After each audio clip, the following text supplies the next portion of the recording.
That group was the Igbo, and what happened to them, and because of them, is one of the most undertold chapters in American history. Here is where it gets uncomfortable. Historians who study the Bight of Biafra, the West African coastal region that includes what is now southeastern Nigeria, 60%. That is the estimated share of Black Americans who carry at least one Igbo ancestor. Ndewonu ụmụnne m ndị Igbo ndị ọma njem ọnụ, ekelekwa m unu. Aka m bụ nwanne gị nwoke 042 Solex, onye akụkọ ụwa.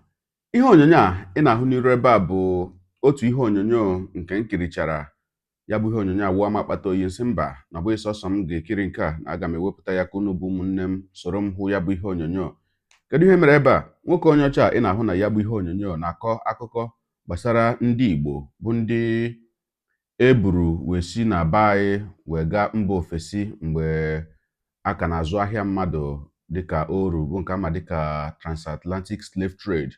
Ya bụ nwoke onye ọcha na-akọwasị na ọtụtụ akwụkwọ si na mba Amerịka wee pụta egosila na pekata mpe pasentị 60 n'ime ndị isi ojii niile ebugara mba Amerịka dịka ndị oru bụ ndị Igbo. Dịka o siri kwuo, ọ sị na ụfọdụ akwụkwọ ndị gosiri ọnụọgụgụ a na-ekwu okwu ya bụ ma akwụkwọ ndị nọ n'ọdọ ụgbọ mmiri bụ seaport ji edebanye aha ndị niile ebubatara mgbe ahụ, ma akwụkwọ eji ede aha ndị na-arụrụ ndị ọcha ọrụ na ubi dịka ndị oru, ma akwụkwọ ndị ụlọikpe eji ekpe ndị ọbụla mejọrọ ebe ha na-arụ ọrụ dịka ndị oru. O wee sị na ndị na-eme nchọpụta na nnyocha bụ nke ama dịka historic researchers ekwuola na akwụkwọ ndị ahụ niile ndị ha hụrụla na-akọwa na ndị Igbo bụ imirikiti n'ime ndị niile erere gaa na mba Amerịka dịka ndị oru. O wee sị na ebe a na-edowe imirikiti n'ime ha mgbe ahụ bụ na steeti ama dịka Virginia, na ọ bụ ihe kpatara na Virginia dị nnọọ ka gasị na ọ bụ ala Igbo ọzọ nọdụezi ka Amerịka, maka na iru ebe ahụ na imirikiti n'ime ndị niile bi na Virginia tata bụ ndị Igbo. Ogologo kwa dị mmanụ ka mgbede, ya mere buru oche gị kpụdobe nso ma nọrọ ala ka anyị anya na ya bụ ihe onyonyo ma nụrụ n'olu nwoke a onye ọcha dịka ọ kọwara ihe a nke ọtụtụ ndị mmadụ na-amaghị gbasara ndị Igbo na orire erere ha dịka ndị oru na mgbe gara aga. Ya mere a sịla na Solex sị kama lere onyonyo ya, ma dịka anyị ga-enyo anya na ya bụ ihe onyonyo, ụmụnne m metụkwara m obere ndidi ka arịpụ ahịa m maka na ama m na ọ na-ewutezi ụfọdụ n'ime ụmụnne anyị bụ ndị na-ajụ m kedu nke bụ mgbe niile na-ekwu okwu akwụkwọ a. Kedu ihe mere na agaghị m ekwu okwu akwụkwọ a ebe izubeghị nke gị? Nke bụ eziokwu bụ na ọmarịcha akwụkwọ na-ekwu okwu ya bụ akwụkwọ ga-abara gị uru, bara ụmụaka gị uru, ma bakwara ụmụ gị uru bụ ndị a na-amụtabeghị. Maka na ya bụ akwụkwọ na-ekwu okwu ya bụ akwụkwọ nnọrọ ala chemie echiche kwa aka depụta ya iji wenye aka n'ịkụziri ụmụaka anyị otu esi agụ asụsụ Igbo. Akwụkwọ mkpọrọ Uchenna bụ ọmarịcha akwụkwọ na-akọ akụkọ gbasara nwata nwa mgbe ya bụ onye na-enweghị nne ma onweghị nna, mana o siri na ụkọ bilie bụ ọgaranya site n'ige ntị ndụmọdụ ndị okenye ya na site n'ịgbasi mbọ ike dịka nwata. Otu ihe kacha atọ ụtọ n'akwụkwọ a bụ na edere m ya n'asụsụ abụọ, nke bụ na iru ya ọbụla ị satara ị ga-ahụ ebe ndere ya n'asụsụ Igbo ma hụ ebe ndere ya n'asụsụ Bekee. Ihu ebe ndere ya n'asụsụ Igbo ịhụkwa ebe ndere ya n'asụsụ Bekee, nke bụ na nwa gị gụwa asụsụ Igbo ya ọnwa ihe ọ na-aghọtaghị, ole anya n'ala ya ebe ndere ya n'asụsụ Bekee ọ ghọta ya ozugbo. Ma ụfọdụ n'ime uru akwụkwọ a ga-abakwara na ụmụaka gị, gụnyere nke mbụ ịmụta otu esi agụ asụsụ Igbo, nke abụọ ịmata uru ọ bara ige ntị ndụmọdụ ndị okenye, nke atọ ịmata uru ọ bara ịgbasi mbọ ike dịka nwata ya na uru ọ bara ịtọkọba n'ichekwa ego bụ nke ama dịka savings n'olu Bekee. Ị chọrọ ka ụmụaka gị na-asụ Igbo ka Solex? Zụọrọ ha ọmarịcha akwụkwọ a. Ị chọrọ ka ụmụaka gị nwee ezi echiche ma nwa amamihe, ka anya ruo ha ala ma ka uche ruo ha ala? Zụọrọ ha akwụkwọ a, ọ ga-abara ha uru nke ukwuu. Ọ bụrụ na ị chọrọ ịnweta akwụkwọ ma ibi na Naịjirịa, kpọtụrụ m na akara ekwentị a na-egosi n'iru ihe onyonyo ugbu a. Anyị ga-ezitere gị na mpaghara Naịjirịa ọbụla ị nọ. Ma ọ bụrụkwa na ibi ala Bekee ma chi nweta ya bụ akwụkwọ, aga m etinye link Amazon na ngalaba okwu ihe onyonyo ga-abịapịa ya bụ link aka o buba gị na Amazon ebe ị ga-azụ akwụkwọ a ma tinye adreesị gị. Ndị Amazon ewetara gị ya na mba ụwa ọbụla ibi. Ugbu a ka anyị nyọ anya n'ihe onyonyo ka anyị ji maka ya wee bịa ka m pụtakwanụ. Somewhere in Virginia, buried under 300 years of forgotten paperwork, there's a number that historians do not like to say out loud: 60%. That is the estimated share of Black Americans who carry at least one Igbo ancestor. Not African ancestor, not West African ancestor, one specific people from one specific river delta in what is now southeastern Nigeria. And almost nobody has been told this, not in schools, not in textbooks, not even in most family trees. What you're about to hear is not a story about Africa.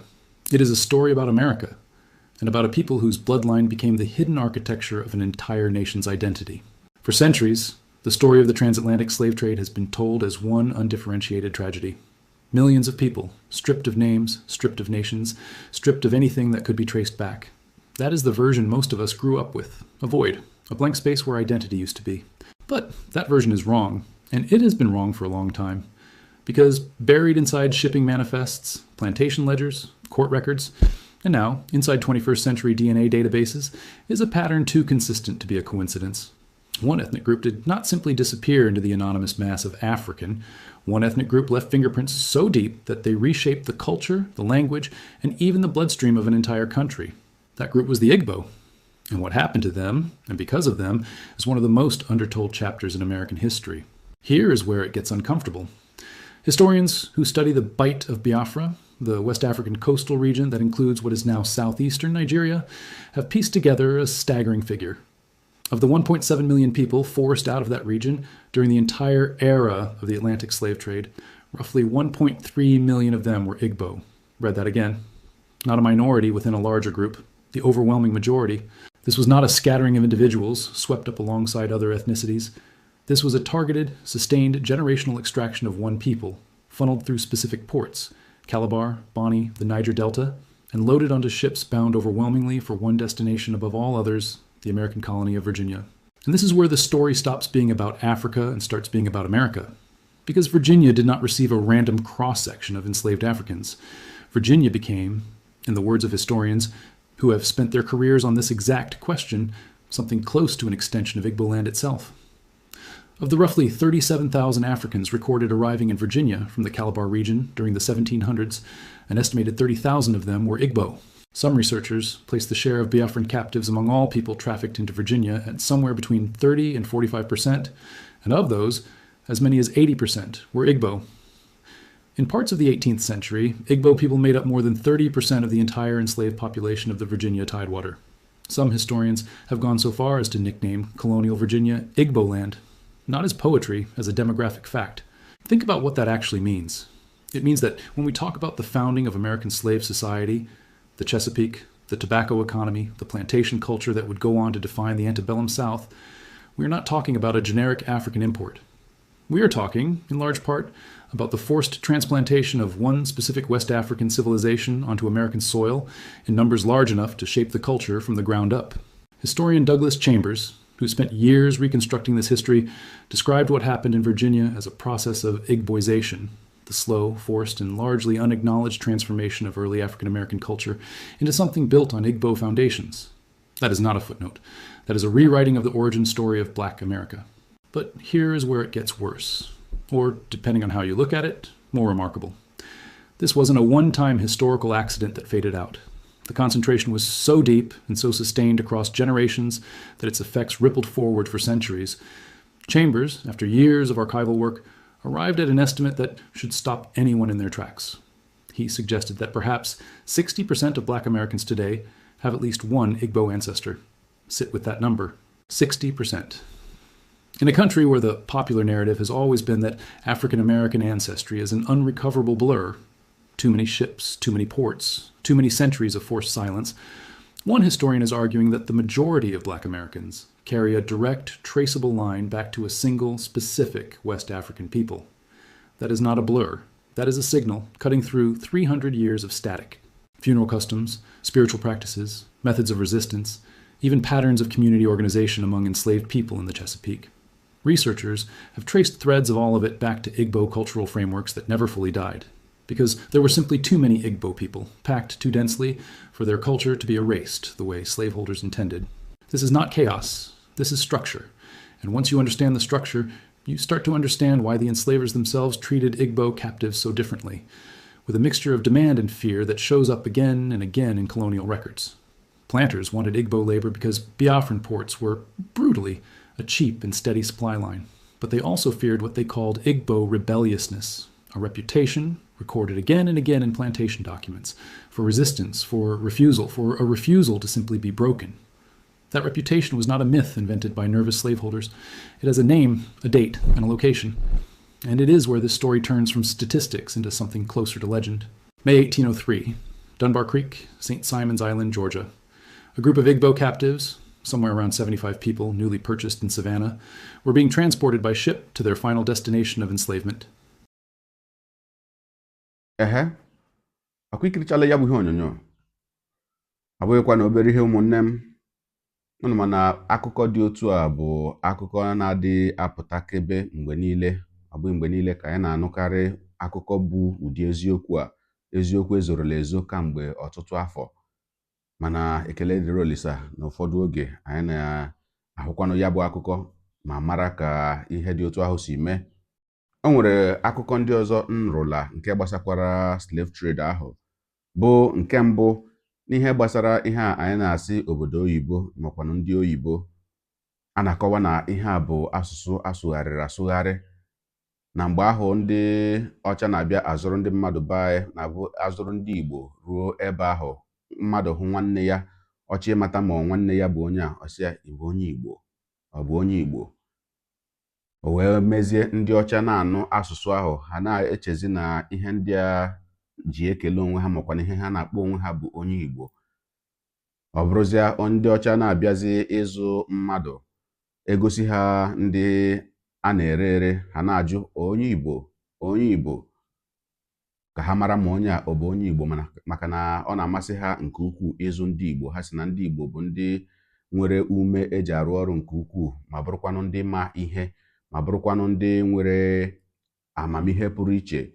Mana naanị otu ụjọ na-atụwa ndị ọcha ahụ bụ ndị na-azụ ndị mmadụ dịka oru mgbe ahụ, bụ na ndị Igbo bụkwa ndị na-anaghị ekwe ekwe ma ọ bụrụ na ihe wute ha, na ha nwere ike ịchụpụdị ha wee ma ọ gbusie ha bụ ndị na-azụ ha azụ.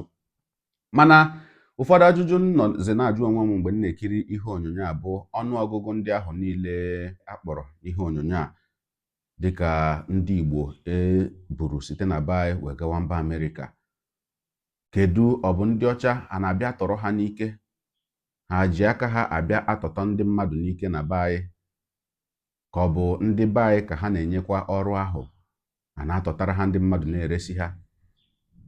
Ọ bụ ndị be anyị tọgidere ụmụnne ha, tọgide ụmụnne ha wee na-ere, tọrọ ụmụnne gị na-ere, tọrọ ụmụnne gị na-ere, wee ruo ụdị ọnụọgụgụ a anyị nụrụ n'ihe onyonyo a?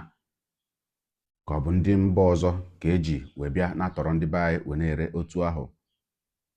Ọ bụrụ na ọ bụ ndị be anyị na-atọta ụmụnne anyị wee na-ere, ọ na-egosikwa na oke ọchịchị a nọ ụfọdụ n'ime ndị be anyị na-ahụ abụghịzi taa ka o bidoro. Ọ na-egosikwa na anyaukwu anọ ndị be anyị na-ahụ ụfọdụ n'ime ndị be anyị ọ bụghịzi taa ka o bidoro. Ma n'ime ihe a niile, amaghị m ihe kpatara ọ na-eji adị ka gasị na ndị be anyị na-echefukarị ihe ọsịsọ, bụ nke a na-akpọ na mmadụ nwere short memory. Amaghị m ihe kpatara na ụdị ha niile mechara na onwe dị ihe eji ya kpọrọ na be anyị, onwe onye na-akọta akụkọ ya, onwe onye ọ na-adị ka o nwere ihe mere. Lee nnọọ Ghana ebe a, bụ mmadụ ole ka ebukwara na Ghana jewe slave trade nwa? Mmadụ ole ka anyị si na Ghana buru jewe slave trade? Mana Ghana, ndị Ghana na-akọ akụkọ ya kwamgbe. Onye isi ala mba Ghana bụ President John Mahama agala na nzukọ ndị United Nations, ọ dịka n'afọ gara aga, wee gwa ha sị ha na ndị ọcha niile bụ ndị buru ndị oru site n'Afrịka kwesịrị inye ndị Afrịka ihe iti aka n'obi n'ihi mmegide na nzọgbu niile ha zọgburu ndị Afrịka. Mana ahụbeghị m onye ọbụla bụ onye isi ala obodo Naijiria kwuru ụdị okwu ahụ, gwa ya ndị ụwa makwanụ gwa ya ndị United Nations. Ugbu a ha bụ ndị, o nwere otu ihe onyonyo anyị ga-enyo anya na ya na nkenke oge, bụ ihe onyonyo na-egosikwa ka ndị Ghana si wee mee ihe ejije gosiri ụfọdụ ntaramahụhụ nke ndị isi ojii gabigara n'aka ndị ọcha mgbe ahụ a na-azụ ahịa mmadụ dịka oru.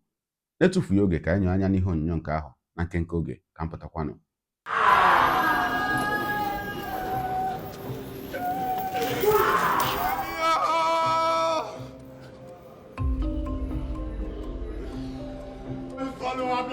Of our children and the best of our women.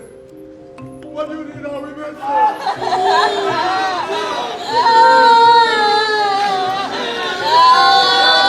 Our voices were fragmented for decades, and it served the interests of some groups to keep those voices fragmented.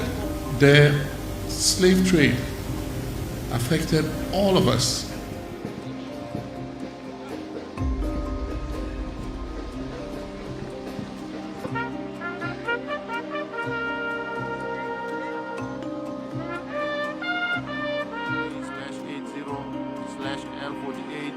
adopted.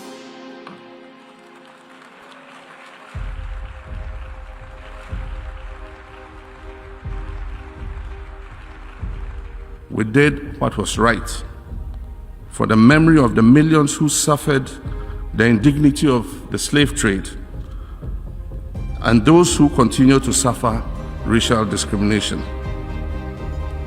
Let our vote on this resolution restore their dignity and humanity. Our daughter is full of mischief and prostitution.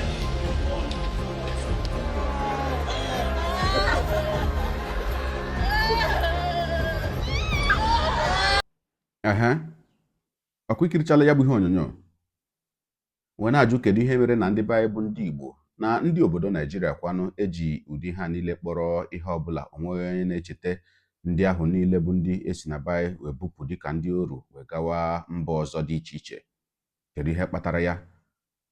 Ọ bụ na anyị anaghị echeta ihe mere na mgbe gara aga ka ọ bụ na onweghị ihe ahụ bụrụ anyị? Ọ dị mma ka njedebegodi ebe a. Gị onye na-egere akụkọ ụwa m, ịmara nletu anyị si eme ya, deere anyị ebumnuche gị otu si hụ ya bụ ihe nke ikiriri ugbu a na ngalaba okwu ka anyị mara uche gị n'ihi na uche onye adịghị ya njọ. Ụmụnne m, ka emesịanụ tụsara m ihe onyonyo a.